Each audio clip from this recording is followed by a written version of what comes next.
এই আমি তোমার জন্য অপেক্ষা করতেছিলাম, বারবার ফোন করলাম, ফোনও তো ধরলা না। কেন, কি হয়েছে? শোনো না, মা না অনেক অসুস্থ হয়ে গেছে বুঝছো, চলো না তাড়াতাড়ি বাসায় যাই একটু। তোমার মা অসুস্থ হয়েছে তো এটার জন্য এত চিন্তা করার কি হয়েছে? ডাক্তার ডাকো, আর বাসার লোকজন আছে না, ওদেরকে ডাকো, ওরা সবাই তার দেখাশোনা করতে পারবে। শোনো না, আরে না, এই তুমি বসে আছো, তাড়াতাড়ি চলো, আমার বোনরাও তো চলে আসছে। আচ্ছা তোমার বোনরা চলে আসছে ভালো কথা, তোমার যাইতে হবে কেন? আমাকে এই জিনিসটা বলো তো। তুমি কি ডাক্তার? তুমি কি যে তোমার মায়ের কি চিকিৎসা করতে পারবে? তারা আছে, তারা তো তোমার মায়ের দেখাশোনা করবে।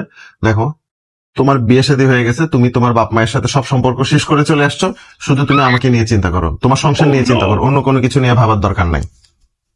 অফিস থেকে আসছি, আমার মাথা খারাপ করো না, শান্তি মতো থাকতে দাও।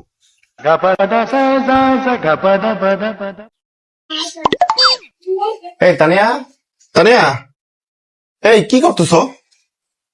এই তাড়াতাড়ি রেডি হও। রেডি হবো মানে কেন, কোথায় যাবো? আরে আমার বাসায় যাবো, আম্মুর বুঝছো শরীর খারাপ করছে।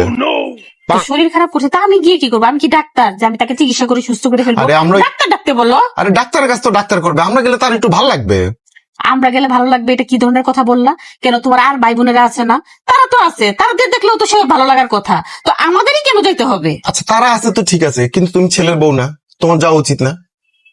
আমি তাদের ছেলের বউ, কিন্তু আমি তো তোমার স্ত্রী, তাই না? তুমি তো বলছো সারা দুনিয়ার সাথে সম্পর্ক শেষ করে শুধু তোমার সাথে সম্পর্ক মেনটেন করতে, শুধু তোমার সংসারে মনোযোগ দিতে। আমি তো সেই কাজই করতেছি। এখন তুমি আমার সংসারের কাজটা কর্ম সব ফালাই দিয়ে তুমি এখন যাইতে চাইতেছো কেন? তুমি না বলছো সবকিছু বাদ দিয়ে শুধু তোমার সংসারে মনোযোগ দেওয়া, আমি সেটাই করতেছি। তো এখন আমাকে এইসব কথা বলতে এসো না, তোমার কথাই আমি অক্ষরে অক্ষরে পালন করতেছি।